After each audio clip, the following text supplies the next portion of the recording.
Hello, everybody. Welcome to my Morgott Parry guide. I hope you find this helpful. So let's get right to it. Um, first things first. When pairing Morgott, when pairing anything, the Buckler is by far superior choice. Um, it has the earliest parry frames, and for the most part, the latest parry frames also. It's just the best parry shield. Small shields are acceptable, but the buckler will of course be easier. Medium shields are honestly the parry frames start so late that it's rather difficult to parry certain moves. So just do yourself a favor, stick with the buckler. Okay, so this is going to seem like a lot of information, and it kind of is, but I hope it will pay off for you. So, in order to get a critical hit on Morgott, you need to get 3 parries on him. Which is kind of crazy and seems like a ridiculous way to fight him, but as we'll see at the end, it's actually a very nice and simple way to fight him. So, what we're going to do is we're going to break this down into sort of 2 pieces. So he's going to have what we're going to call neutral moveset. So when you walk right up to him at the beginning, as we'll see, he has a certain set of moves that he can do, and all of those are nicely parryable, or you can dodge and then parry the follow-up very easily. He can also, he'll go back to neutral after you perform a critical hit, and he will also go back to neutral after most combos,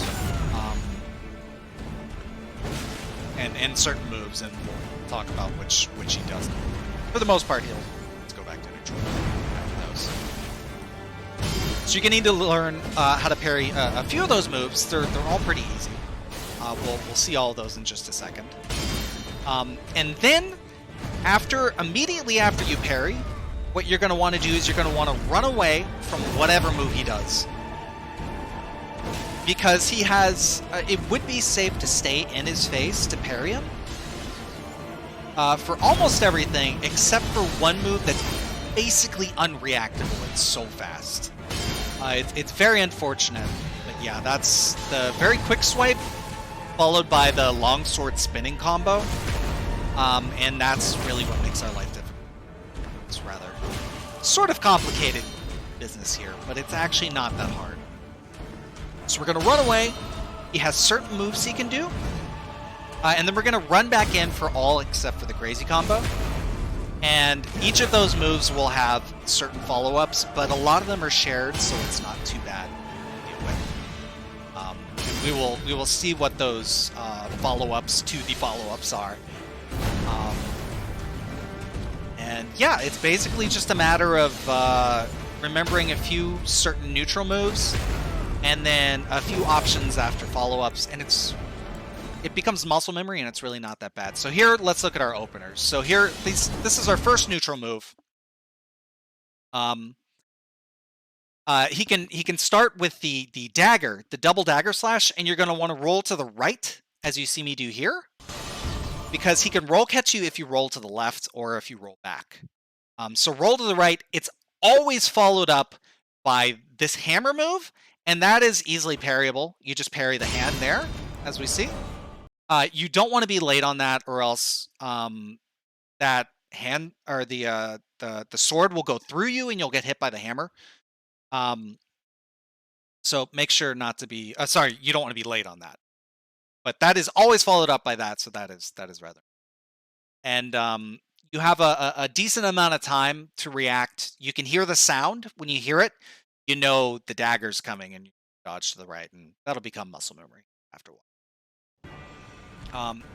Here's the second move. You'll see this a lot. It's rather annoying. It's the flip, which is always followed by the diving slash, and you want to dive into that slash, not with it, as I do here.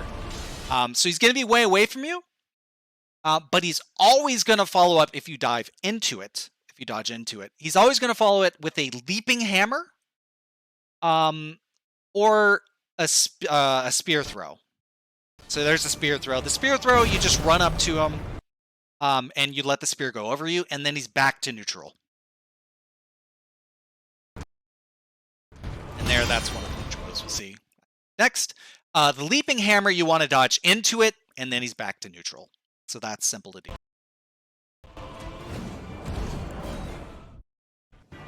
Okay, so here's another one. Oh, there's it's sort of a twisting overhead.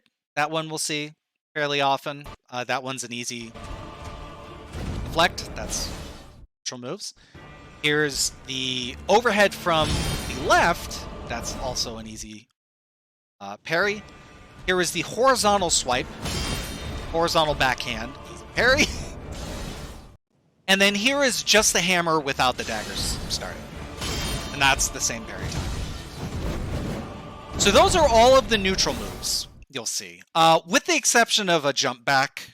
And for the jump back, you just run back towards them and back to neutral. That's pretty simple. And then there's also, after the spear throw, we'll see there's one kind of strange move, but it's basically just the hammer.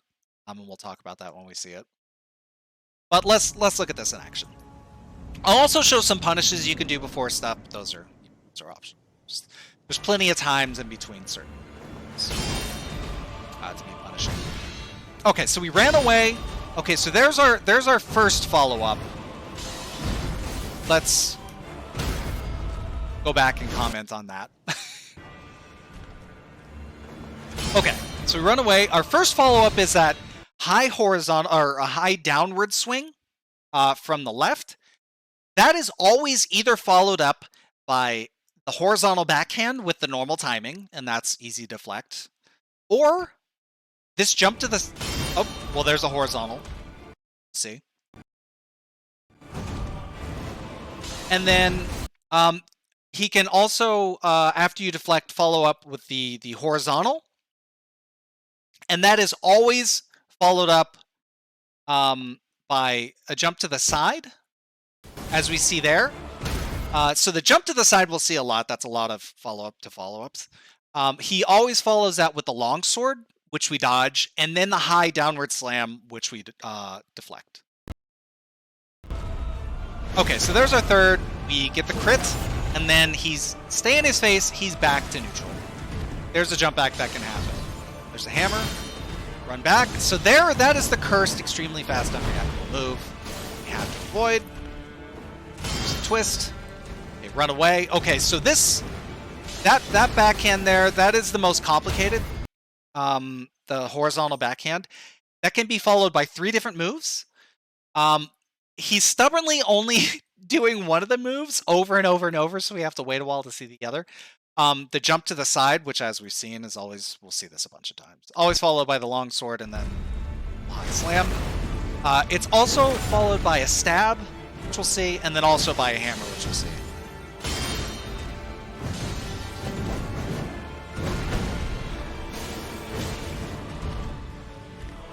Okay, there's... Okay, so there's... that was the final parry follow-up he can do.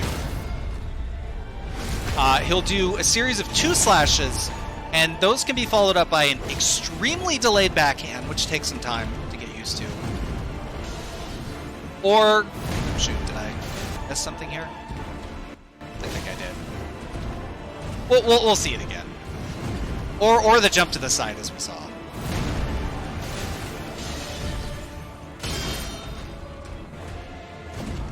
Okay, there we go. So there's the jump to the side. Dodge the longsword. Parry. First combo.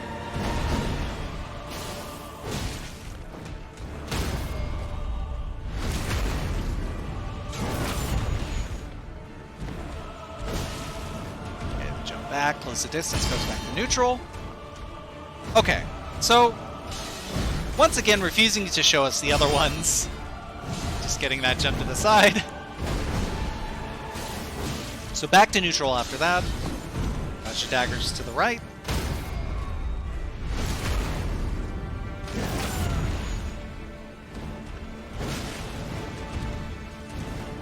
There's the flip, dodge into it. And here's the hammer. You want to dodge into the hammer, and now he's back to neutral. There's the combo. Back in, back to neutral. Twisty move. Okay. There's the stab. So that's the stab follow-up. It's worth mentioning, so to deflect that, you need to be close enough, or you will whiff, even if you time it correctly. And you need to be on the left, on the same side as the stab, or else you'll just not be able to parry it. So you need to be running in order to be close enough, and you need to be running in towards the side of the stab. It's not that hard, but it takes a little bit of practice. If you're on the right, you will not be able to parry it. If you're too far away, you won't parry it. Flip. Okay, so here's the sort of weird neutral move here. You hear the double summon of the hammer. That's the only difference. It's really about the same timing as the other hammer move, and that only happens after the spear throw. So not dwelling on it for too long. Side dodge, parry.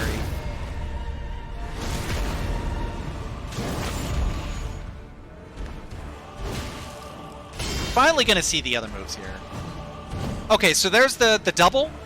And that double, remember, can be followed by the jump to the side or an extremely delayed backhand, horizontal backhand. This takes some practice, but it's not hard to do. Just remember, the timing is much slower than the normal speed backhand. And thankfully, he's going to do it again. We get to see it. There we go. And then finally here, now we're going to see the standing hammer follow-up, that one move that he's been using to do this whole time.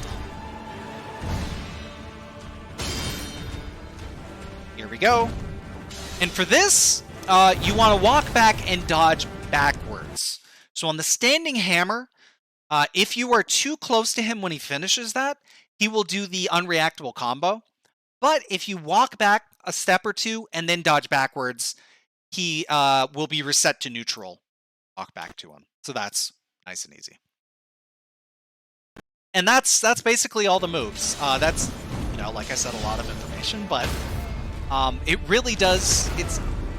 When you break it down, it's not too much to remember. A lot of the moves are shared, and it'll become muscle memory after a while. Okay, so here's a demonstration of why this ridiculous thing I've been describing is actually a reasonable way of fighting him. So here, this is my Hitless strat that I use. So I use Reduvia, and Reduvia is great for bleed, but the thing about bleeds is every time you proc a status effect, the resistance of the enemy goes up and it becomes harder to proc that same effect again.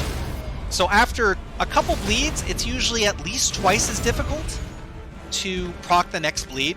So I would like to save those bleeds for the second phase, but the problem is Reduvia doesn't do a lot of damage by itself. So what I want to do is I want to be dealing some damage first phase, without proccing a bleed, and the way I'm going to do that is by doing these critical hits from parries. So we're about to see the rest of the fight is extremely quick. Okay, so this is the setup. I got my second critical hit.